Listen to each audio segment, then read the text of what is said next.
A video was sent to me about a scientist that was talking about harsh reality. And the request from the person that sent me the video was to make a content out of this. This scientist has a lot of points, but some of them, the perspective that he was laying those content from is not correct. One, he said he came from nothing and he has done well for himself and he has learned a lot. I respect that. I do respect that a lot. You know, this is real life. People come from nothing every day and they become something. I respect that. I do respect that. You see, perception of reality is very, very important. You have to be open-minded. You have to be ready to learn. You can't have this mindset of, it is me against the world.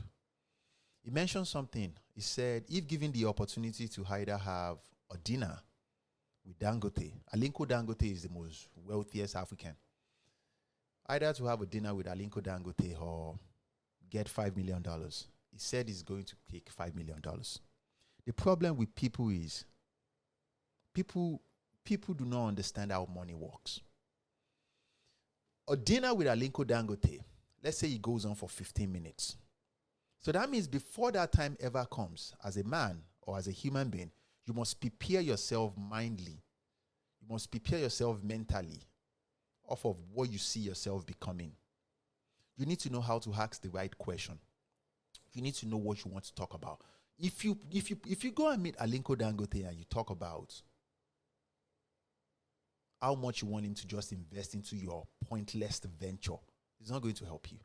If you go there to go and ask for a picture, it's not going to help you. But if you say, I am working on so, I'm not asking for money, what advice do you have for me? Aliko Dangote a billionaire does not care if you become wealthy tomorrow. Aliko might not want to help you if you also want to come into the manufacturing industry to do the same thing that he's doing. He's a human being. I know, I came from that background. A rich man is never going to help you to become like him. Why do you want to become Aliko Dangote? So that means you're going to become a competitor. When is the best time to destroy someone? Before they become.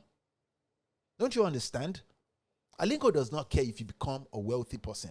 Also, the scientist said something about people that are born with opportunity. That there are some people that started ahead even before they were born. This is real life. Life is like these fingers. You know, it's just, you know, it's not equal. But people come from nothing every day and they do something out of their life. What I've seen, you know, in previous content I've explained, and from personal experience, this is what I've learned. The framework to being successful is not you meeting people that will give you money to start business. No. Life is going to, especially when you have a dream, life is going to push you to the level where it's almost like you're going to break or snap into two. Let's say it push you down to that rock bottom. And now you have two opportunities. You have two options, not opportunity. You have two options. The first one, it's either stay down there / die. Or you fight back and you rise to the top. The problem is this. The bigger percentage of people are going to adopt the victim mindset because they believe that there's this small fraction of people that wants to keep them down. Nobody cares about your existence. This is real life. Everybody is on their own stage dealing with life. Does that make sense? If you're listening to me right now, you become a billionaire tomorrow. You are not a threat to Elon Musk, to Jeff Bezos. The only time you become a threat to these guys is, let's say, tomorrow morning.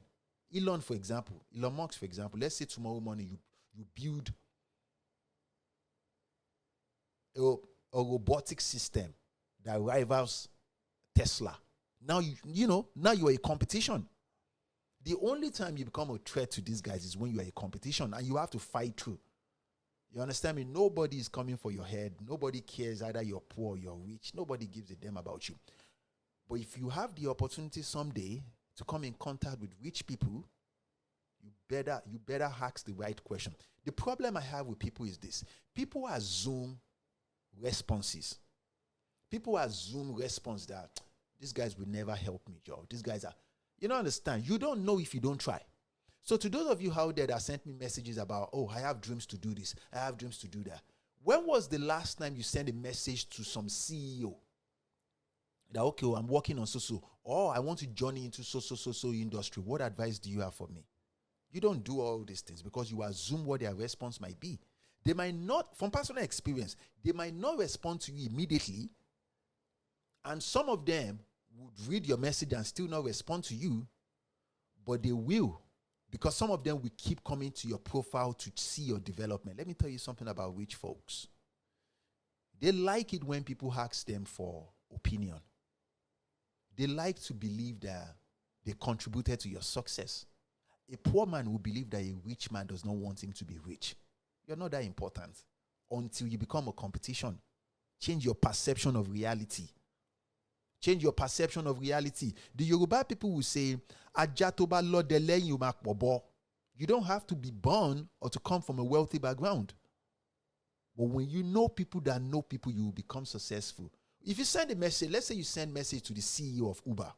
The CEO of Uber is a multimillionaire. He knows people. If you send a message to him and he does not respond to your messages, believe me when I say this to you. If you keep sending him updates on the project you're working on back to back, he's going to respond, or his team members will reach out to you someday. It might not be today. It might be next year. It might be 2 years' time. Prepare your mind. Prepare your mind. It is not you against the world. As a matter of fact, it is you against yourself. People have this mindset that there's this small fraction of people that are trying to keep you down there. It is the metrics. Come on now. Everybody controls the metrics. The father that controls his house, his power is completely different from the power of the governor that controls a state. The power of the government that controls a state is different from the power of the president that controls a country. Can you compare the power of the president of Nigeria to the power of the president of United States? Can you compare the power of the United States government, the power of the president of the United States to the power of, what is that guy's, the BlackRock CEO? You cannot compare their power together. You don't understand, there is hierarchy to this metrics thing, but it's not like there are some, in this, I guess the problem is, as human beings, we have been accustomed to see things from good and bad, almost like two options. You understand? These are the people that controls the world. Okay, it's almost like the master and the slave. Change your mindset. Change your mindset. Change your mindset and prepare yourself for that lifestyle that you see yourself. And to do this, you cannot distract yourself with pleasures of life. You cannot distract yourself with desires. There is time for everything. That is not the time for you to be sleeping around. You don't understand? This is the time for you to keep your head down and grind. Oma Fejesini. Oma Fejesi. When was the last time you took mentorship program? We talk about this all the time. Go to YouTube. Take care.